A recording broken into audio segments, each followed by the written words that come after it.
ముక్కోణంలా కనిపించే ఏపీ రాజకీయంలో అసలు కోణం ఇదే. ప్రభుత్వం సంగతి సరే, సమస్యలు ప్రస్తావించి పరిష్కారాలు సాధించాల్సిన చూపించాల్సిన విపక్షాలు ఏం చేస్తున్నాయని లెక్క తీస్తే కొత్త సంగతి అర్థమవుతుంది. ఇక్కడే పవన్కి జగన్కి 5 తేడాలున్నాయి. పవన్ ఎప్పుడు సమస్య గురించి ఆలోచిస్తాడు, ఇష్యూ ప్రస్తావిస్తాడు.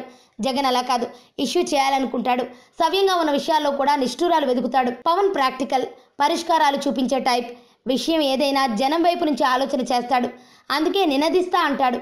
జగన్ టైపే వేరు, తనకేంటి అని లెక్కేసుకుంటాడు. నిందిస్తా అనేదే అతని పాలసీ. అసలు హార్వర్డ్ వరకు వెళతారా ఎవరైనా? సమస్య అంతు తేలుస్తా అన్నట్టుగా ఉంటారా ఎక్కడైనా? పవన్ ఉన్నాడు. జగన్ లేని సమస్యలు సృష్టించాలనుకుంటాడు.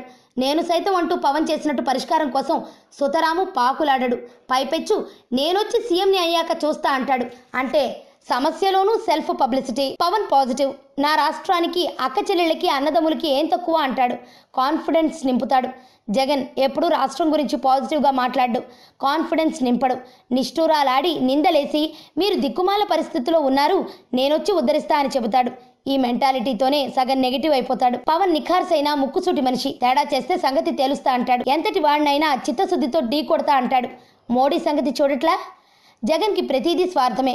హోదా హోదా అని ఊగి కేసులు కదిలేసరికి ఢిల్లీ వెళ్లి కాళ్లు పట్టుకున్నట్టే ఉంటాయి. రాజీ పడే పిరికోడు అని ఇట్టే అర్థమైపోతుంది ఇక్కడే. పవన్ రాజకీయంలో కొత్తగా ట్రై చేస్తున్నాడు, మనసులు గెలుస్తున్నాడు, పరిష్కారాలు వెతుకుతున్నాడు. ఏపీకి ఇలాంటి వాడే కదా అవసరం అనిపిస్తున్నాడు. ఆ పీకే వచ్చినా జగన్ కోలుకోడని ఈ పీకే శాసనం రాస్తున్నట్టుగా లేదు చూస్తుంటే.